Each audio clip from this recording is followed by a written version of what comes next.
Oh, there we go. People from all over the place. This is awesome.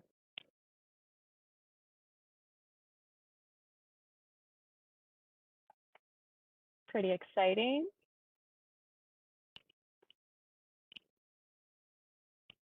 Awesome. Yeah, I can see the people are popping in, so this is great. We'll just give it a couple more minutes here. Wow, we've got people, like I said, from all over the place. Calgary, Medicine Hat, different Ebenezer, Saskatchewan, BC, Langley. This is awesome. Welcome, everybody. Pretty exciting.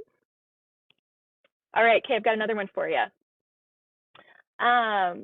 Obviously, we're here to talk about different innovative ways that SaskTel can help your business succeed. But one of the questions that I have is, do you, within your business, do you have a cybersecurity plan created? So a little poll here. Just curious. Couple of options. We've got yes, of course, nah, I don't need one, or no, I've thought about it, but maybe haven't got around to it quite yet. Okay, well, this is good. So far, the majority of the people that have come in, we've got 60% of people saying yes, of course, and we've got a few people saying no, but I've thought about it. So good news is that at least you've put some thought into it, but I'm hoping that our members that have at least put that one have some items that they're able to take away from that today. Okay, I'm just going to close off this poll and we'll get going. So hi and welcome everybody. I'm very excited to welcome you to our Tech Talk virtual online series. Good afternoon. My name is Jenna Gobby and I'm one of the marketing managers here at SaskTel. So thank you so much for joining us. It's awesome to see people from all across Western Canada here to join us for innovative ways to help your business succeed. We really do appreciate you being here. Security and data, as we just talked about, are really important topics for all of us. And we, my presenters and I, are very, very excited to get into that content. But before we do, I do have a couple of items that I would like to mention before we get started. So first and foremost, this event is being recorded. We have two amazing speakers here today, and I promise you, you're going to have the opportunity to ask them questions within the chat box. So make sure to locate that, and you'll be able to ask any questions there. All questions will be monitored and addressed at the end of our session. So there is a special Q&A at the end where we'll be able to do this. Finishing on time is super important.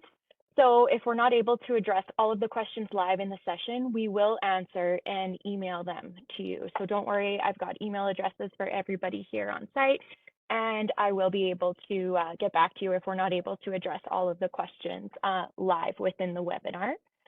And just a reminder that at the end of our event here, before our post-event survey pops up, we are going to be giving away two different prizes. So I have Apple AirPods Pro as well as an Apple Watch that we'll be giving it away. So it's wonderful to have all of our participants here live. And please know that by coming, the only people that have the option of winning are the ones that came today. So let's get going. Maybe, if my slide will move.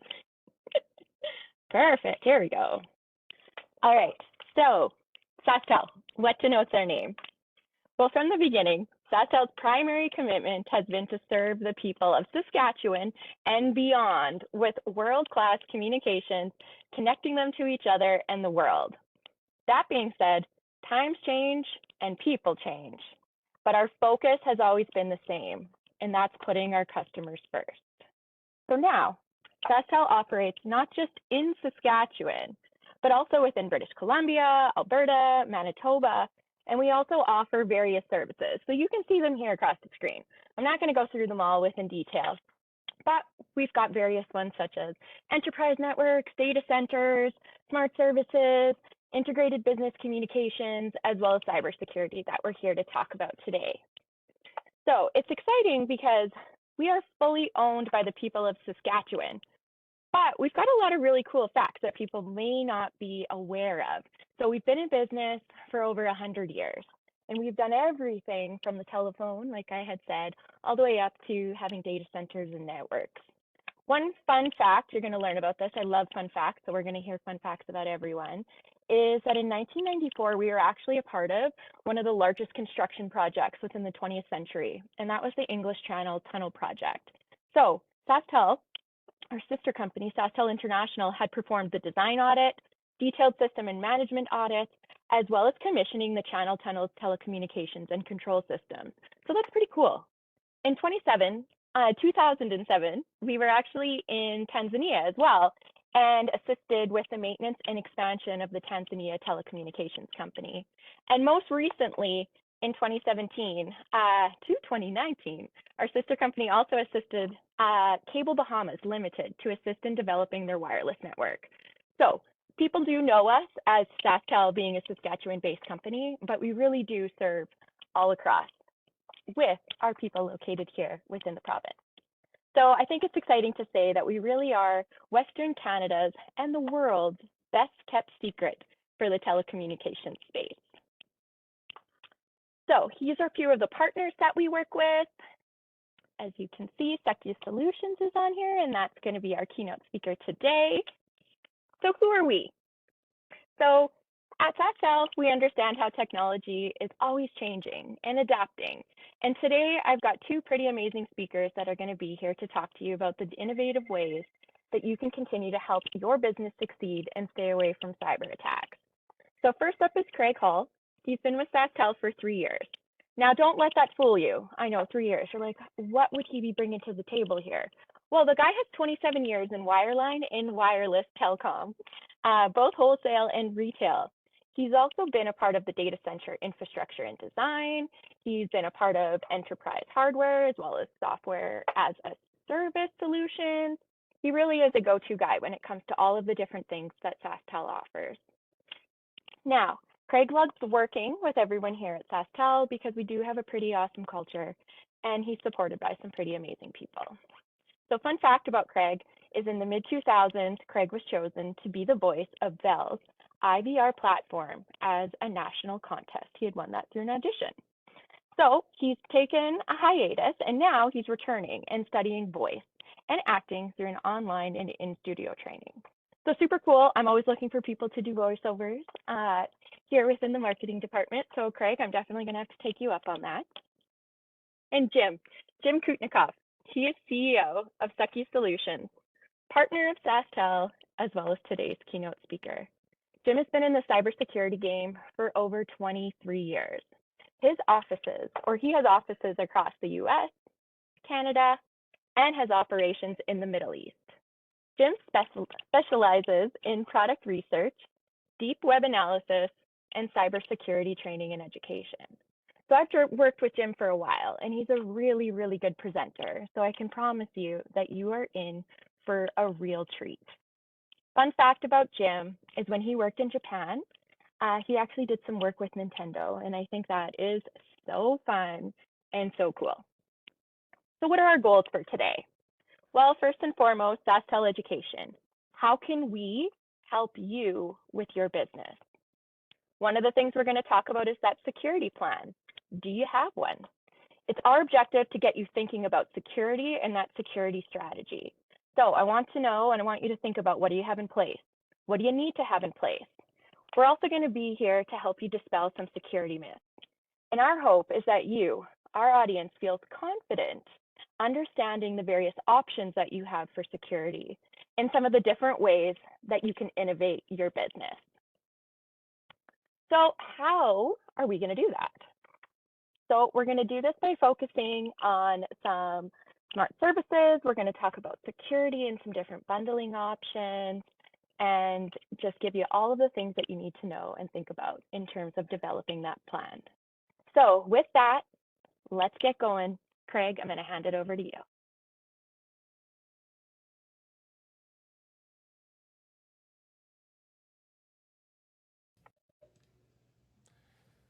Great. Thank you so much, Jenna. It's great to be here. Thank you, everyone that's joining us online, and to hear more about what we can do to help you, because that's what we're here for. So without further ado, I'll jump right into what I refer to as some maybe alarming cybersecurity facts.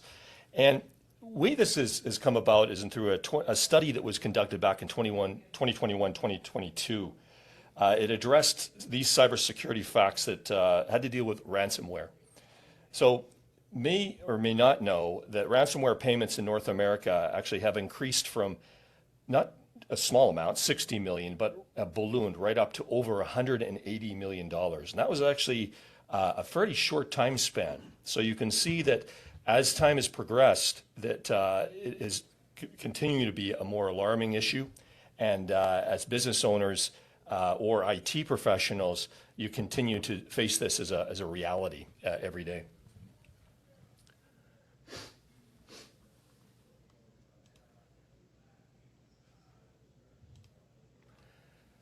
Some additional facts in terms of surprises. You may or may not know that 75% of organizations, they really don't have a formal process really on how to respond if they do get breached in terms of their data. And that opens up a lot of different challenges for organizations. There's also an interesting fact in terms of vulnerability, we refer to as exploit kits. So which impacts hardware, it impacts software right to the desktop, where 90% of users today, based on this study, have actually found themselves to be vulnerable to these exploit kits. Also, 68% of funds through ransomware and attacks that are lost as a result of a cyber attack were declared unrecoverable. One interesting fact that I was actually quite surprised in terms of when I was preparing is that there is an alarming high number of employees in organizations, up to 59%, that remove or take, or if you say steal, proprietary corporate data when they are either in a place where they leave the organization and or they are let go.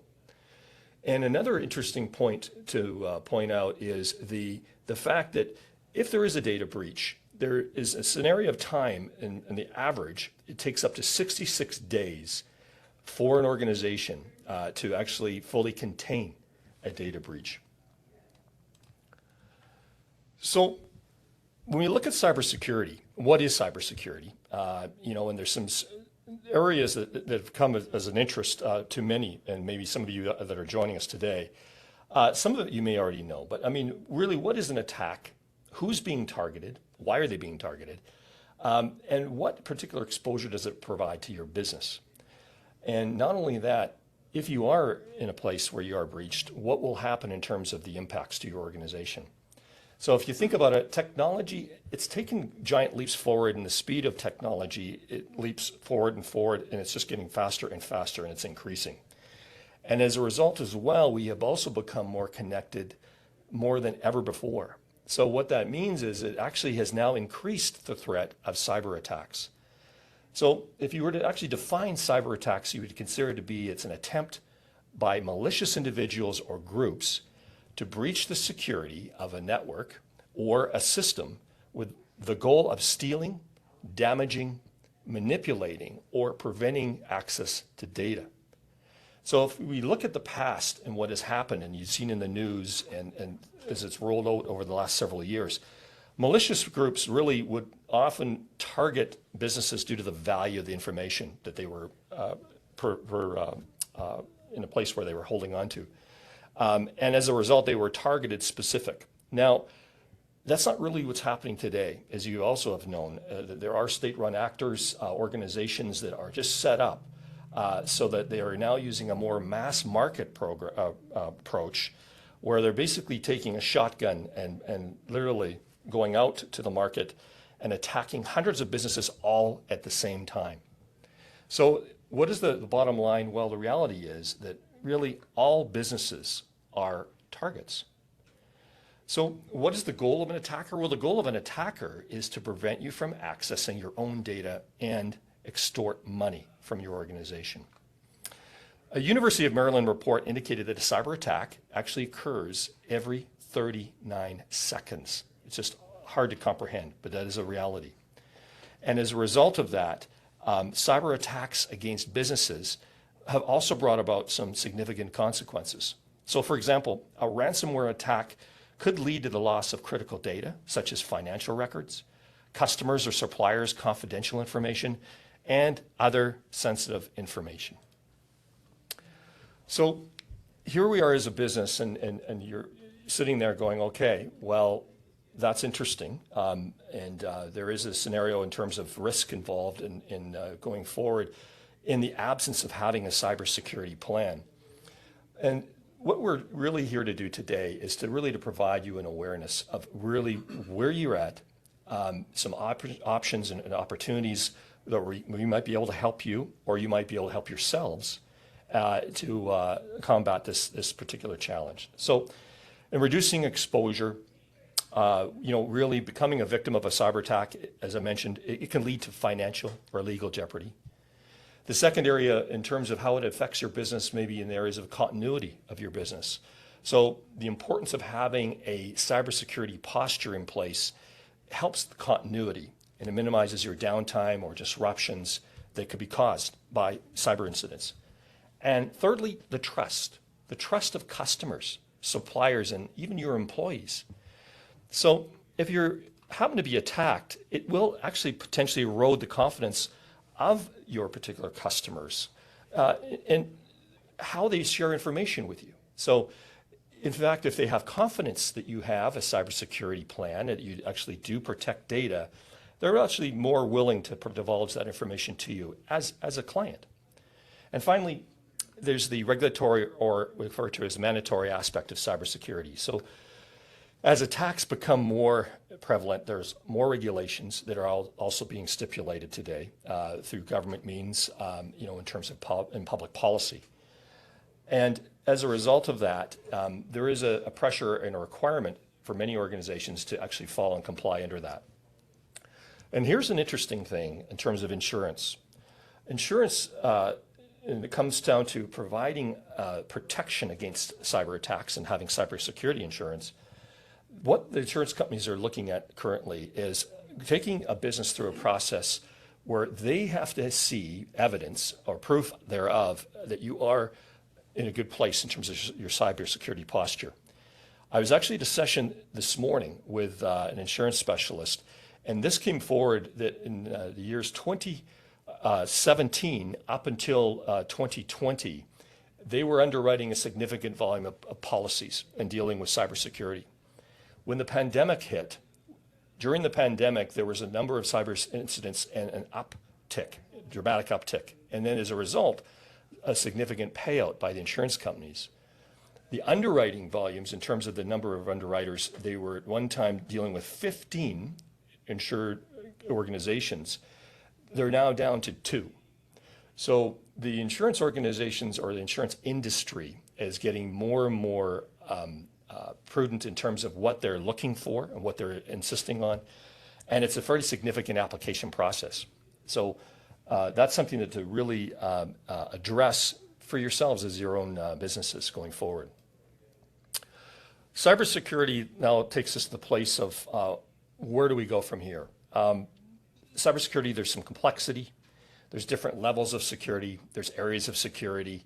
And the reality is, because it is such a fluid challenge in the marketplace, it's ever changing based on technology, based on the skill sets within the hacking industry, and we call it an industry, or in this case, organized crime that are going out after organizations.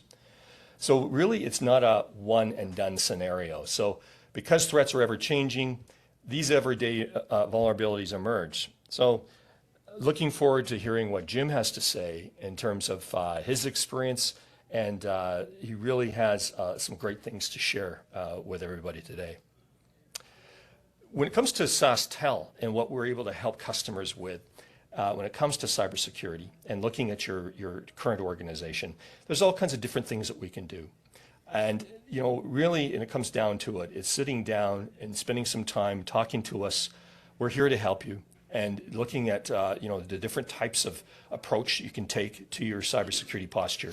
It comes into, the network, talks about the endpoint protection, cybersecurity.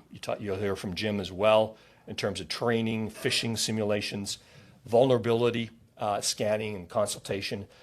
And things that we do in terms of cloud backup as well is where you have mission critical data that's sitting and residing in your local environment. And you need to get that data in a place where it's safe and secure off-site. And that what happens in that point is that we're able to provide you with that ability to back up that data to a secure and appropriate site. And finally, a security operations center, which is provided as well through that SaskTel. And that's giving you a 24/7 specialist that's available to help in case and be proactive where you actually happen to, unfortunately, if you do experience a cyber incident. So at this point, without further ado, I'm going to actually hand you off to Jim, our keynote speaker. And I'm just going to transfer things over, Jenna, to Jim, and he'll be with you right away.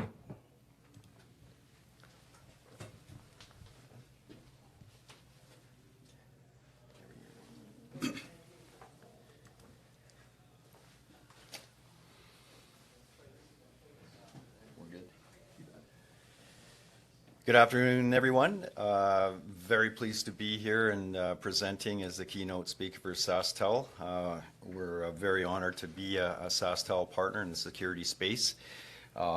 Today's presentation that I'll be doing is here. Pardon me, I have control of the slides. Sorry, folks. There we go. All right. So the title of today's presentation is Dispelling the Myths of Cybersecurity, and there are a lot of myths.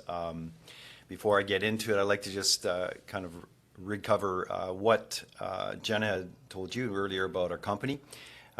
We have been in the security business for practically 24 years in December.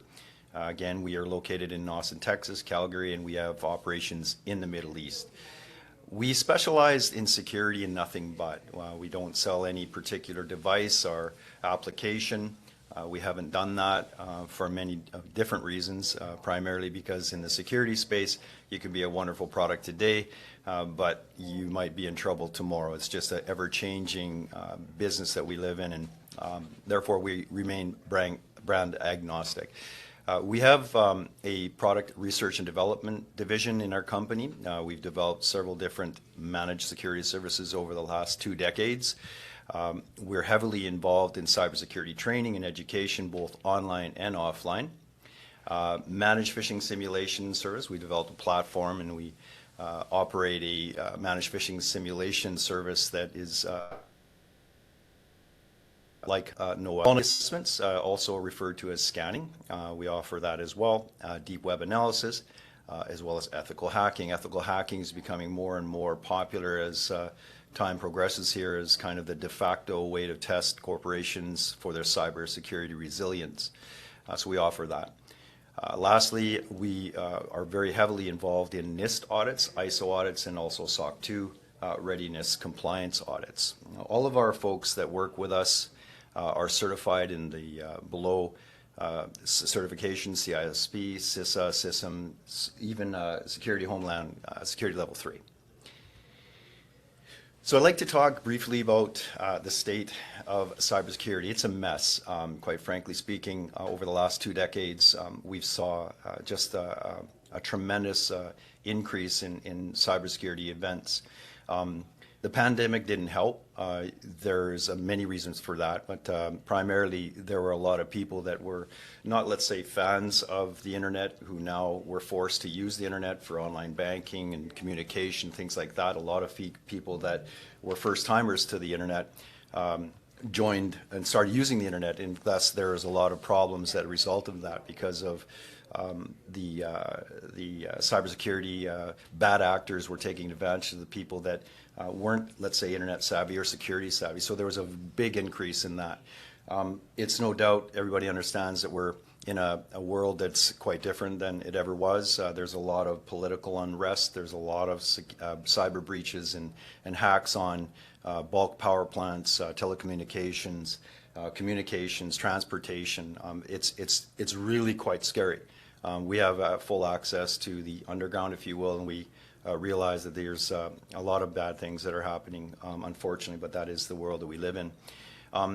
The advancement in technology, I've put the middle bullet in, is it a good thing or is it a bad thing? There are a lot of wonderful technologies available to corporations, but the trouble with technology in the way that we view it is that it's a race to the next version. Typically, a company will produce a wonderful security technology, but then they're already on to the next one, and they're not truthfully testing the first technology that they produced. So it is always our recommendation to make certain that any technology that you choose to implement within your organization is tried and true. It's been out for a year or two and had all the bugs shaken out of it, so to speak.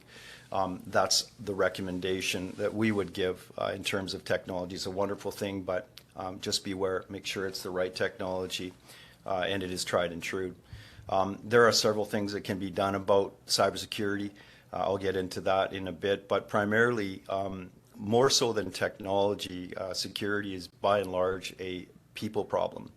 People have been an issue since day one. We're inherently prone to make mistakes, and that's something that's a reality. And so technology, if it's set up properly, if it's a tried and true technology, rarely fails if it's set up and monitored and managed properly. But humans have great days, bad days, and so they tend to make a lot more mistakes than technology does. And in relation to phishing and ransomware and that type of thing, it's usually the people that are making mistakes. So our advice would be to really focus on the humans. That means training, phishing, things that are going to give them the tools that they need to defend your organizations. That's the first and foremost step that we would advise taking. So I want to talk a little bit about the concerns. Again, some of this stuff might be a little bit obvious to you, but I want to talk about the loss of data. Now, there are a lot of companies out there that think they might not have anything that a hacker would be after. Well, quite frankly, you probably do, and you may be not realizing that. So I use this scenario a lot when I'm speaking to companies that deem that they don't have anything worth protecting. In other words, they don't really need to consider security seriously. And I ask them the question, if they were to be hacked, and let's say ransomware, and all of their computers rendered useless, it's not about the data anymore, it's about the access to your computer systems, right? And so that's what hackers are after. That's not necessarily the data, but they're after flatlining your infrastructure so that you're unable to operate your business.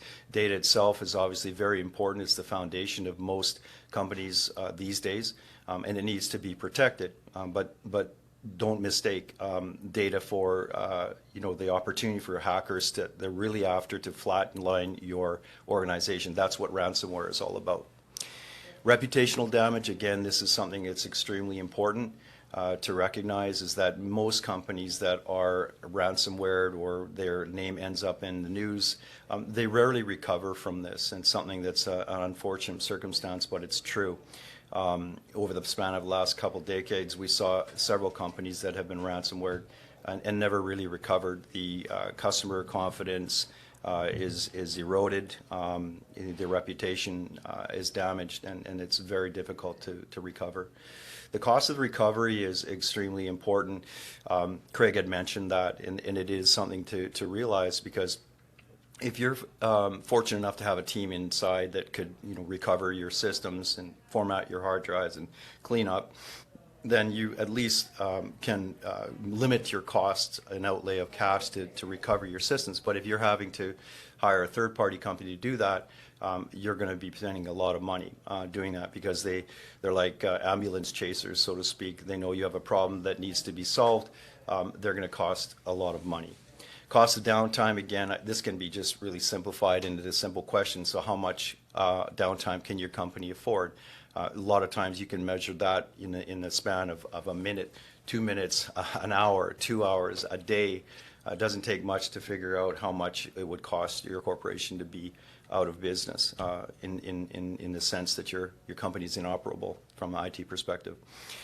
I want to jump into why there is so much reluctancy by companies to address security, some of the common myths and customer responses that we've seen over the past 2 decades.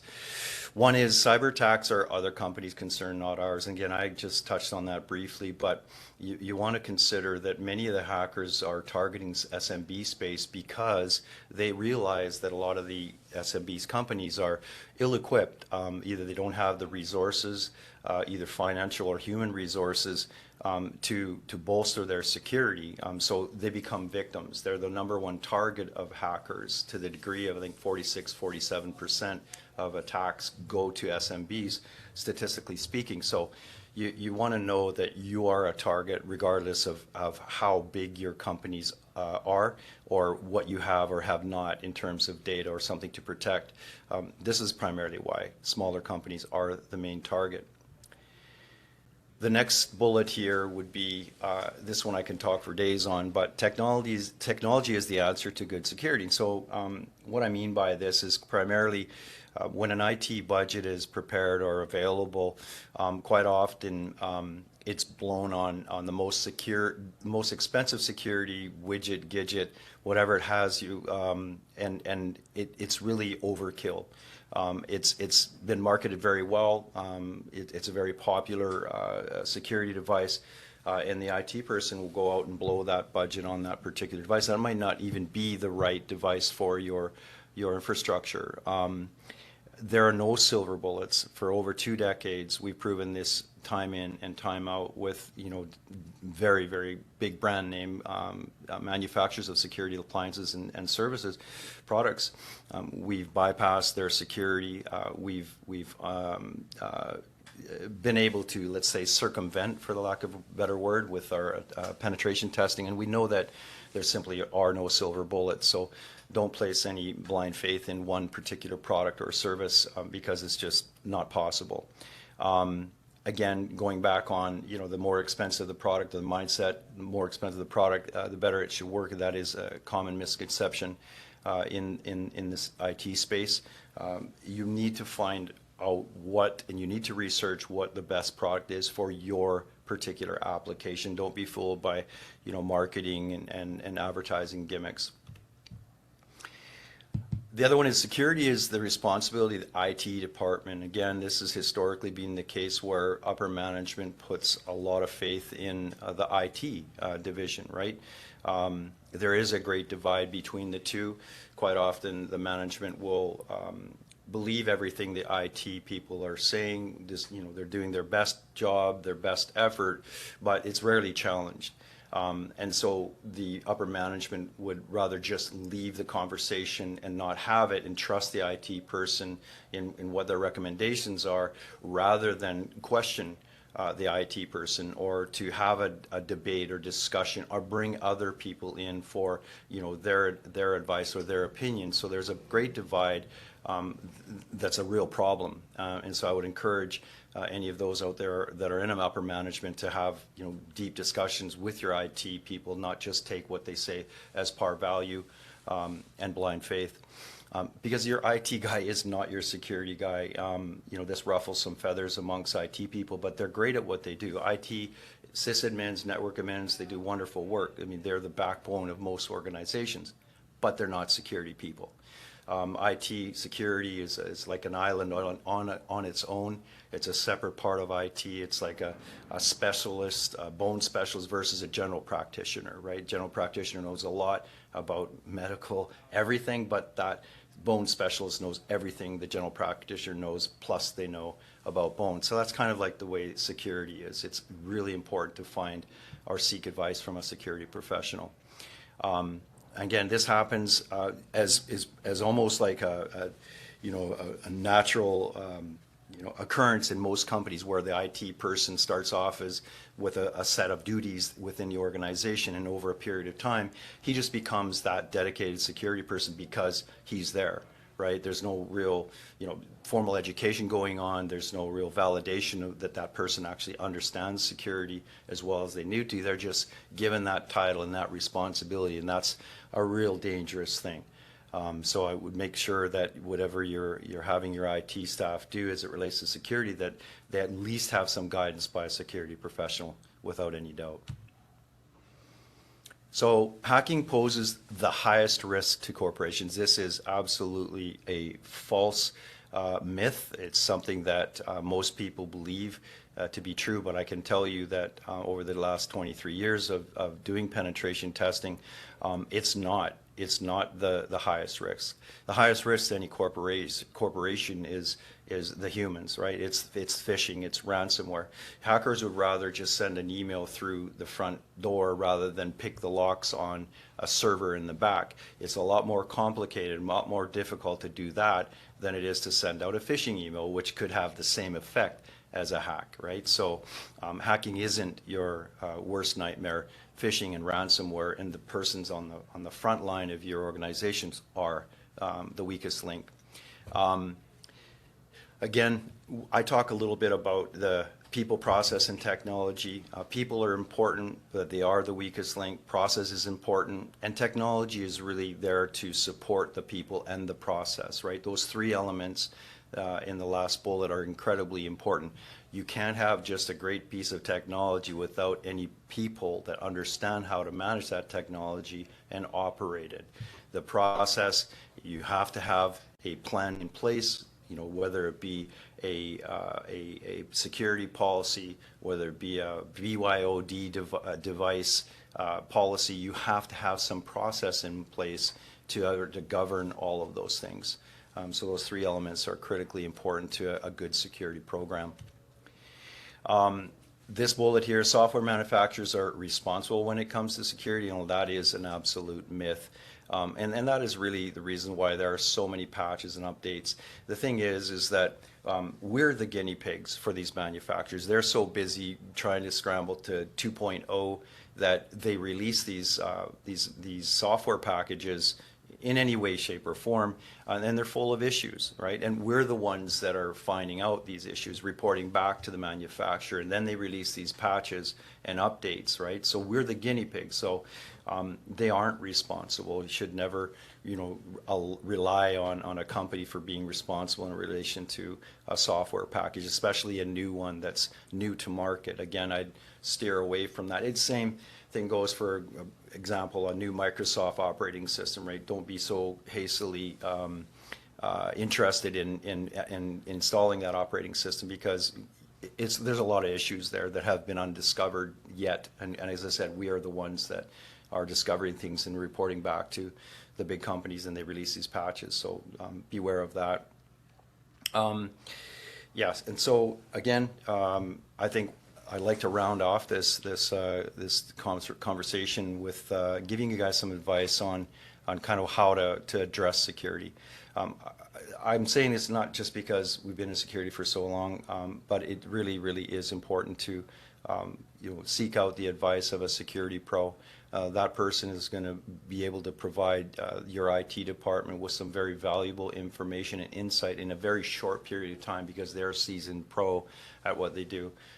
Seek the advice of a security pro. That's incredibly important when you're starting out to build a security program. You also need to identify the corporate crown jewels, right? And so, again, I use the analogy, it makes no sense to build a $5,000 fence to protect a $500 cow. You have to understand where your crown jewels are, where the data is, in order for you to be able to protect it and build a fortress around that, right? It can be more effective. It certainly could be more cost effective if you're doing that. So extremely important. You want to build a plan that incorporates people, process, and technology. Again, you know, those three elements are incredibly important. The people, you know, they're the weakest link. They're truthfully the biggest risk to any corporation. So, you know, if you're thinking that you're going to be safe from ransomware or phishing attacks, yet you haven't provided your staff with any training or any formal phishing simulations, things that would test their knowledge and awareness, then you can expect the very worst. Process, again, a great idea without any implementation and process is just an idea. It has to be backed up and supported by upper management, IT together as one.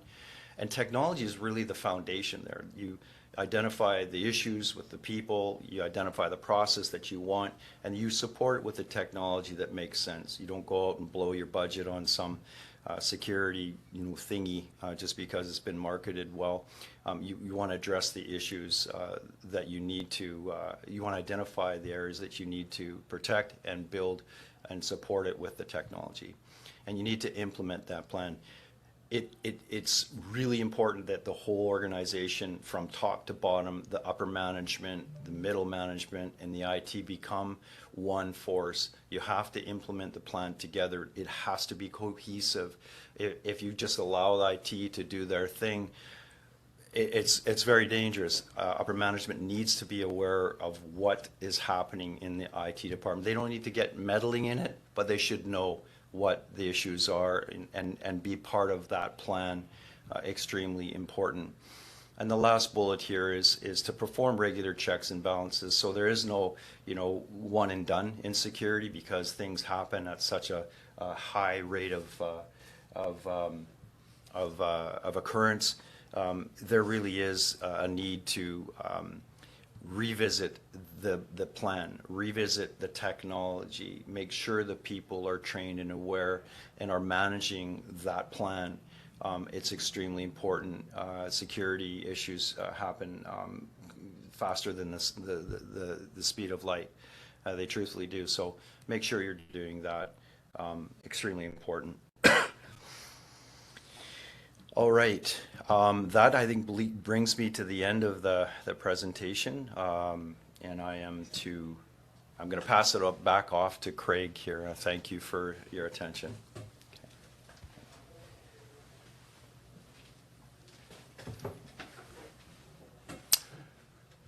Thank you, Jim. So there's a lot there, and thank you for what you shared, Jim. It was awesome, and I think it's given everybody a pause to consider where they're at and moving forward. So where do we go from here, I guess, as a business? And realistically, if you look at what we're here for, we're here to help. So by providing you the expertise, the partnerships with organizations such as Secure Solutions with Jim, and we try to keep this as well, as much as we can, a simple process, because you're busy and there's a lot on your plate. And cybersecurity is something that is certainly something that needs to be addressed. And we encourage you to look at the different ways in which you can approach it. So we've spent a lot of time looking at businesses and finding, what would really make sense and what would be relevant. How do we keep it simple? So what we've come together with or put together is a bundle of different services that are available to a small business right up to medium, in some cases larger organizations, that will help in terms of a starting point. And the first bundle that I mentioned here is an essential security bundle. It consists of a smart network firewall. It includes antivirus, email protection, cloud backup, and also endpoint protection. So the other bundle that we will be able to provide as well is more of an enhanced security bundle. It's everything that I just mentioned, but plus, where we bring in professionals such as Jim in terms of working through consultation, looking at phishing. We look at cybersecurity training, and also the ability to deliver a 24/7 security operations center. One thing mentioned by Jim as well is in terms of vulnerability scanning. That's something that we also include on a monthly basis. So this is an enhanced bundle, and I wanted to also mention that you don't have to take all of these products or these services. You can pick and choose which one you want. So we've taken the liberty just to kind of give you an idea, in terms of some sample pricing. So if you're looking at the security bundle sample for just essentials, your overall cost is not that big. It's pretty small in terms of an investment. So if you have a company that's of 5 computers, or you have a company that is 25 computers, you can see the breakout there. If you're a larger enterprise organization, we certainly provide a pricing regimen that will also fall in line with the size and scale of your organization. As you go over into the more enhanced security bundle, adding all those value-added services in there, we also have what we refer to as a more advanced firewall that we put in place. Antivirus, endpoint protection is the same as before, but also we include the monthly vulnerability scanning, and the quarterly vulnerability consultation, where we sit down and review the results. And as a result, there's security e-learning, phishing simulations, and access to the SOC 24/7. And so you can see a breakout based on an organization. It's smaller and some in mid-size. As SaskTel has been launching more and more products to market, particularly outside of Saskatchewan, we've brought in forward a product called IBC. It's our voice over IP service. And what that service is capable of doing is allowing an organization to be both mobile, and if you have remote workers that are out in the marketplace, you want to be able to take your number with you, your office with you. It has the capability through collaboration to use WebEx. And where it loops back into security, and we're talking about cybersecurity, within the realm of security, the ability to provide what we refer to as end-to-end encryption when it comes to a Cisco WebEx session that you may have. And that's I'll talk to you about that in just 2 seconds here. But taking a step back and saying, okay, well, IBC, what is it? What is it capable? What's the benefit of looking at it? Well, it's flexible, it's scalable, it's easy, it's predictive cost model monthly per seat. There's no huge upfront capital costs. You're able to collaborate better with other folks in your organization. And as I said earlier, making your office mobile.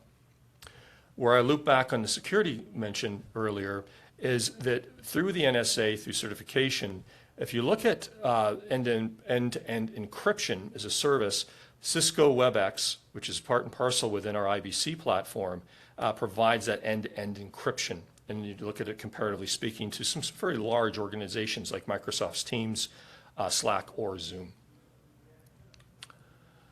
And that pretty well comes to the point where I think, Jenna, I'll hand things off to you in terms of next steps and any questions that any folks may have that are online. Dun, dun, dun, dun, dun, dun, dun, dun. Can't have a technology event without there being a May the 4th be with you joke. So on that note, I do want to bring forth, I did get a couple of private questions in the chat. They actually just had popped through. So Craig, I'll get you to pop your camera back on. A couple of questions that came up, I think you will be able to answer them for our people here. But one of the first ones that came through is actually about the product that you were just talking about. Mm-hmm. So it says, I'd like to talk to you a bit more about IBC, but I'm under a contract with my existing provider for another few years. Is there anything that we can do, or is it worth having a discussion? Yeah, it's definitely worth having a discussion. Certainly something we'd like to talk to you about. So if you look at your existing commitment that you have, and what you'd like from IBC, we can explore options, that might work for you to come over to join our service. I mean, it's something that certainly is that we are open to, and we're flexible. So we will certainly have that, certainly to sit down and have that conversation. Hopefully that helps. Perfect. Okay, I've got another one. You kind of talked about it already, but what was the pricing for the employee security? It says security education, but I'm assuming they're referring to your security bundles. Yeah, so I mean, as we talked about earlier, you know what, every organization, based on your requirements, we're here to help you, as I said earlier. So I always defer to just go right direct just to talk about price, because there's another bigger picture that we want to address and how we extend value to the organization. And you may be pleasantly surprised.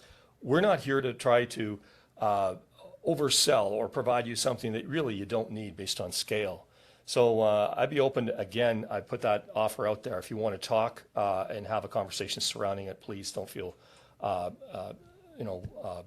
concerned about reaching out. I'm here to help. That's wonderful. Thanks, Craig. Okay, I got a couple more that just came in.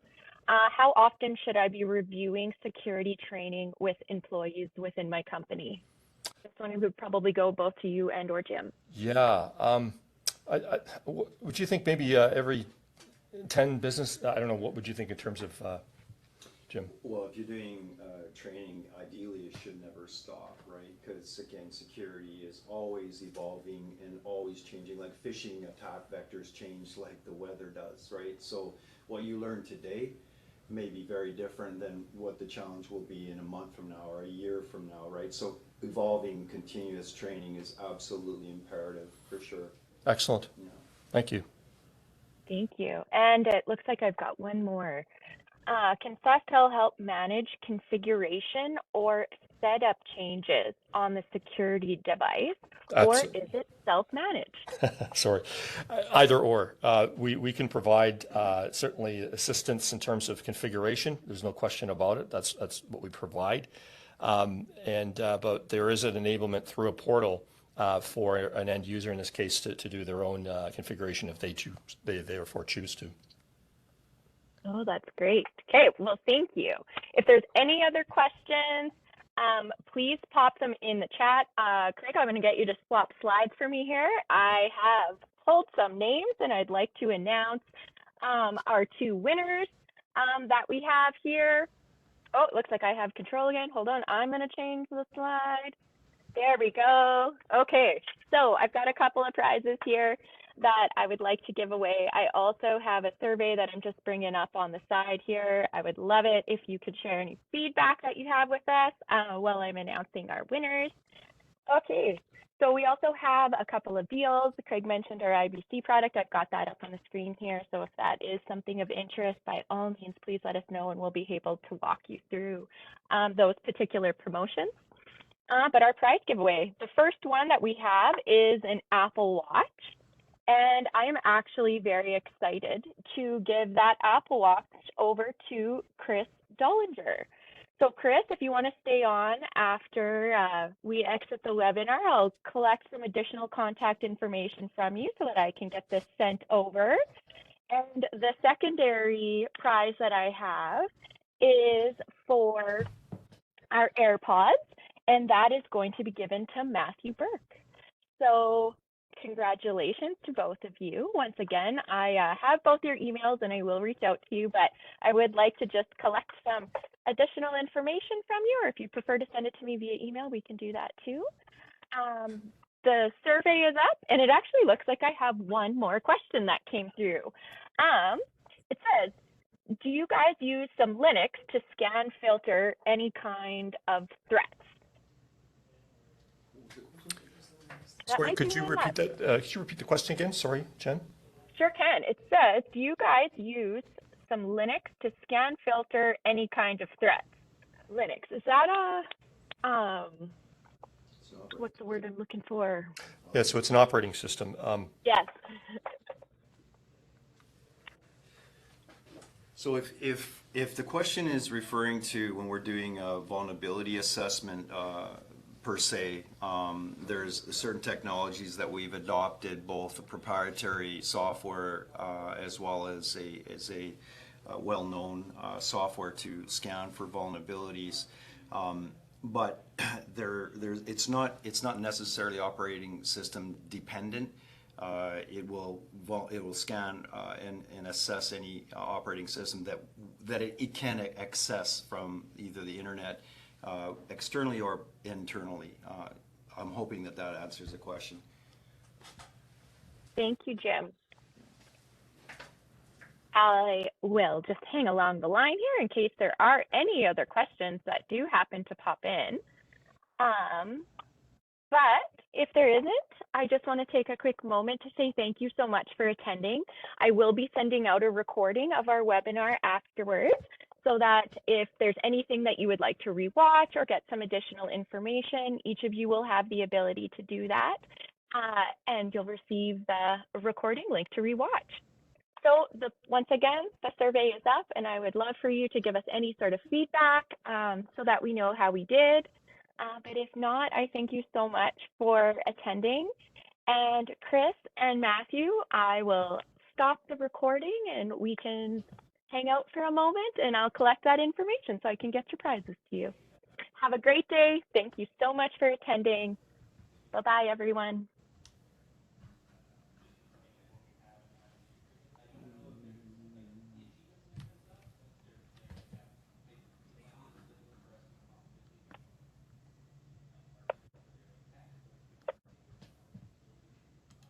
All right. Get you to close off your screen there, Craig. Thank you so much. Alrighty. So I have you guys muted at the moment. And I'm just